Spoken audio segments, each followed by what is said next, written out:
The Ultimate Warrior was a once-in-a-lifetime character that captured the hearts and puzzled minds of wrestling fans during the late 80s and early 90s, gathering an audience as fast as it took him to run down to the ring. Warrior would leave the WWF several times, with his seemingly final exit taking place in 1996. 2 years later, he'd make his WCW debut, where he'd reignite his rivalry with one-time friend and longtime foe, Hulk Hogan. Or, as he would call him, Hulk Hogan. This time acting as the hero to his villain. This led to several bad matches, even for Ultimate Warrior standards, which is an unfortunate note to close a storybook career on. But that's actually in fact not the final chapter, as a decade later, the Ultimate Warrior would return to in-ring competition on one final occasion. I've been told that I'm here for a press conference, but I've only stopped in for a couple minutes. New Wrestling Evolution was a wrestling company based out of Italy. It was a company that was around from 2005 to 2006, to 2008 to 2009, and then again from 2012 to 2013. To say that this company's history is a bit dysfunctional is a bit of an understatement. Even the champions they've crowned have been short-lived and questionable. Case in point, the subject of today's video. Orlando Jordan was the company's world champion. A man who may be best remembered for being a mid-card act at best, if he is in fact remembered at all. That's not an insult by any means, I'm not trying to discredit the man, because not everything in the industry is talent, it's also how talent is showcased and booked. And suffice it to say, he was barely booked. You could be one of the most gifted athletes, and if you're made to lose the vast majority of your matches, the public perception will be that you're not all that important. Which is why Dolph Ziggler wasn't a gazillion-time world champion, and instead spent most of his career looking up at the lights. It's not enough to be great, the people around you need to see your greatness. Safe to say, Orlando Jordan wasn't necessarily the man you'd think would have Warrior's last match. Especially when you consider that Orlando Jordan is an openly bisexual black man, and the Warrior had a history of saying pretty horrific things about both of those communities. Queering doesn't make the world work. This match felt like a total mismatch, and I still to this day can't figure out who this made sense to. Nevertheless, this saw the short-lived return of the renegade known as the Ultimate Warrior. When Warrior returned, looking less like Warrior Warrior and more like Jim Hellwig, he accepted an award on behalf of the company, before being rudely interrupted by Jordan, who offered Warrior the honor of introducing him as the NWE World Champion. But when Jordan pushed a little Ultimate Warrior fan, the power of the Ultimate Warrior surged through Jim Hellwig's veins, and he attacked Orlando. Which is strange, because that goes against all the principles of Destrucity. You're not supposed to stand up for others, you're supposed to stand up for yourself and yourself only, because that's what heroes do. As the Warrior was being attacked, he fought back, until the numbers game proved to temporarily be too much for the Ultimate One, being beat down by Orlando's entourage. But after getting back to his feet, the Warrior began to hulk up and shake the ring ropes in ways that only he could. Or more accurately, in ways only he and Dave Bautista could.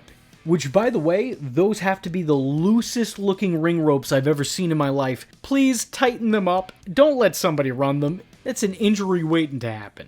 The opposition ran away at the sight of him. And just like that, a match was set. The Warrior challenged Orlando Jordan for his world championship. Now, before I get to the nitty-gritty of this match, let me first tell you all that was working against the Warrior in this one, because there was a lot. One of which being age. The Warrior was pushing 50 at this time, and he was no longer an active competitor. Ring rust is a very real thing. The Ultimate Warrior hadn't wrestled a match in 10 years, and 10 years prior, he was in and out of retirement. He was wrestling sporadically. Add to it that he actually injured himself when training for this match, which you can clearly see as he's trying to make his way down to the ring. He can't exactly do the old Warrior strut because his knee is going out. He's struggling to even run to the ring properly, but to his credit, he still does it. Now also add on to this that these two guys have no familiarity with each other whatsoever. They've never shared a working space together, let alone worked a match against one another. They also work completely different styles and are from completely different eras, which means the two probably train significantly differently. This doesn't sound promising. It's not exactly a making of a 5-star match, and it wasn't. The match ran on for 17 minutes, while most Ultimate Warrior matches didn't even last 7 minutes, and that's back when he was in his prime. This is years removed from it with age added and knees taken out, and he's still somehow expected to outdo himself? Man, that's a Herculean task if there ever was one. All things considered, the match was your standard match, just now with the benefit of slow motion. It's not great. Actually, it's not even good. But there are still elements that I don't know if I've ever seen prior in a Warrior match. Like a top rope superplex by the Warrior, a top rope crossbody from the Warrior, and Warrior chain wrestling for the first and last time in his career. That being said, there were still some crutches and just overall strange strategies for this match, including a lockup in a chain that happens in the middle of the match, whereas typically that would happen at the very beginning of one. Instances of clear feeding, some mistimed moments, straight up botches, and of course a ton of rest holds. There's also some strange spots, like having Orlando Jordan's valet flirt with the Warrior in front of his family. Yeah, not only is that odd, but it's especially strange because it goes absolutely nowhere. Now, there were plenty of problems outside of the performance. The presentation isn't perfect either. The camera qualities weren't great, and I don't know if the arena's acoustics are bad, or the crowd is completely indifferent for a large portion of the match, because they're practically silent. The two are playing for a pop that never comes, and it's really sad to see. I wouldn't blame the in-ring action, because when something is well executed or done correctly, the crowd still seems to have no reaction whatsoever to speak of.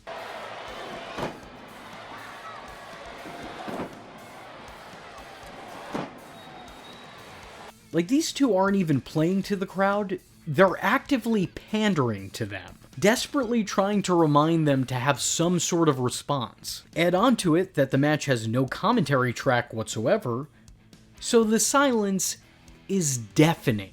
I don't think that Orlando Jordan was necessarily the best choice of opponent. He's not bad in the rings, but he's just not a very expressive guy. There are moments in this match that would be better suited by someone who can feign shock and awe. But Orlando, for the most part, just looks mostly unaffected by Warrior's Hulk up and comeback, which is a big no-no.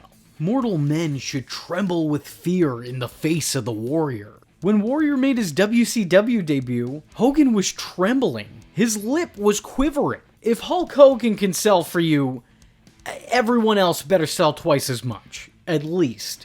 Minimum. Ultimately, the Ultimate Warrior wins the World Championship to an emptying arena. After the match ends, he takes to the mic, and for the first time in a wrestling ring, he sounds a lot less like the Ultimate Warrior, and a lot more like the man who plays him. Actually, come to think of it, he sounds a lot more humble than the man who played him. He thanks the crowd for having him, he thanks Orlando for the match, and he puts him over big time. The Warrior then vacates the title and puts it up for grabs in a tournament. And that's the last we see of him in terms of actual in-ring competition. It wasn't the greatest goodbye, but I will acknowledge that the company did everything they could do to make this moment feel monumental. This match felt like a big deal on a much smaller scale. Like most Warrior matches, it wasn't a good wrestling match, but it was a grand spectacle. Or at least it was intended to be. At the end of the day, it's one more world title to add to the legend's resume. It's one more match to add to his history. And it's the one last time that the man behind the face paint made an audience believe. Warrior did this match to specifically perform in front of his daughters for the first and last time. And you know what? That's actually really heartwarming. And watching his daughters react to his in-ring work has to be the highlight of this match, for me at least, as I'm sure it was for the man himself. I'm glad that he had this moment. It may not have meant as much to most wrestling fans, but I know it probably meant the world to him and his family. I think all of this, is a window into the man behind the character. Jim's said and done some pretty horrendous and horrific stuff over the years, so it's nice to see some private humanity underneath all the hatred that he's made public. I never knew the man personally, but what I can say with the utmost confidence is that he loved his family. This match may not be the best professional wrestling bout, but it is still an experience. One worth experiencing, in my opinion. And hopefully you feel the same way about this video. So if you like this video, and would be interested in seeing me take a look back at other legends' final moments in the ring, let me know in the comment section below by leaving a comment saying, "Legends never die, Keith." The Ultimate Warrior was one of a kind, as were all his fans. I know the memory of Ultimate Warrior will live forever. Thank you, and I love you.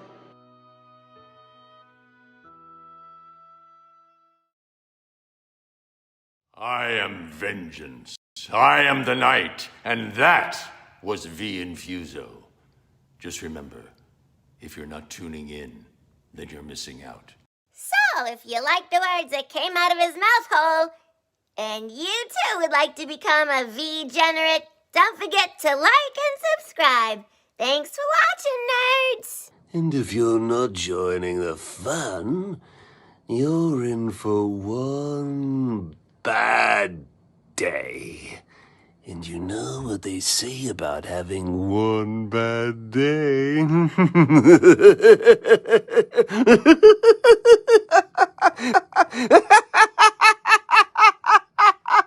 Catch him next time. Same bat time. Same bat channel.